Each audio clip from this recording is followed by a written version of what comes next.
If they think I'm making a bad decision, like, why should that stop me from following my dreams?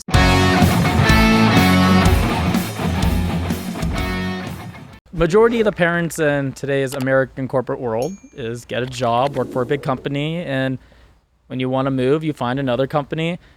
There's not a lot of people out there that are accepting to entrepreneurs and just go-getters. Yeah. And I feel like my whole friends group, knowing your friends group and our whole reach group, everyone's very entrepreneur-like, which is what I love. That is a big risk. Yeah. Were you scared? Like, I'm making an income right now, and now, boom, I have no income. Honestly, I wasn't scared. I mean, leading up to it, yes, but when I finally made the decision, I was like, okay, this is it. I have to make the leap. Like, this is it. And thankfully for my parents, they've raised me to, like, I saw someone talking about this later, but it's okay to quit. Like, I think we're framed like never quit. But my parents raised me like, it's okay to quit. Like, if I was doing, t-ball practice and I didn't like it, they're like, okay, quit, it's fine. Volleyball, oh, you don't like it? Okay, it's fine. Like, they never forced me to do anything. Like, I remember I got mad at them. I was like, why didn't you force me to play piano? They're like, because you didn't want to. I was like, okay, fair. And I'm like very, very grateful for that, because now I can follow my dreams and, go after what I actually want instead of like going after what society expects of me. And I think actually getting into content creation during college, I think helped me to stop caring what other people think, because I used to care a lot, and it's still a thing that I deal with. Everyone deals with it on some different level of caring about people's opinions. And so at that time I cared a lot about my friends' opinions and people at USC's opinions when I was at USC. But then once I was already graduated, already working my full-time job and already doing content creation and growing that on the side of my job, I like grew thick skin from haters online. So I was like, I literally could care less what anyone at USC thinks of me. If they think I'm making a bad decision, like, why should that stop me from following my dreams? Right. Like, what is that going to do? What does their opinion of me matter? And I think having that mindset with high school as well, like, I learned how to literally not care what people think.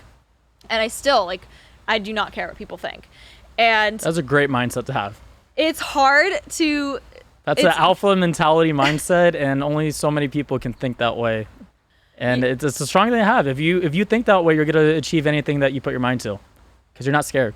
And that's the biggest thing what people are fear about. How many amazing ideas out there. Hey, I have this great idea. Why don't you do it? I don't know how to do it. I'm scared. I don't know what people are going to think about it. Oh, it's a good idea, but one guy doesn't like it. That's the mentality where you're like, okay, one person doesn't like it. Who cares? It's my idea. I think it's great. Let's make it happen. Yeah. Makes me money. Cool. Not. Let's move on. So what I would say is, like, a lot of people say that. They say, oh, you just got to not care. But they don't tell you how to not care. And that is the key. So for me, figuring out how to not care was the key. So I'm going to tell you right now, how to not care is when you have a fear come up and you realize, like, okay, you feel it. You have to identify, okay, what am I afraid of right now? Oh, I don't want to quit my job because I'm afraid of what my friends will think. Why am I afraid of that? And you have to, like, find the triggering point. You have to really dig deep and ask yourself, and it's scary. It's scary to face your insecurities.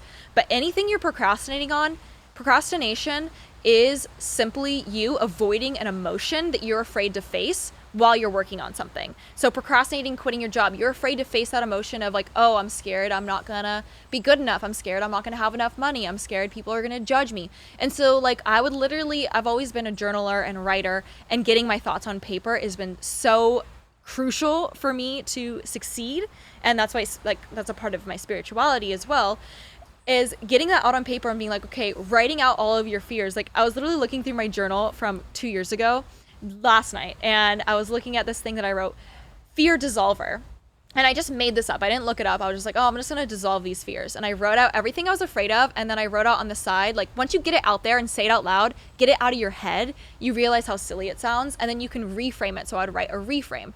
I'd write all my fears, worst case scenarios.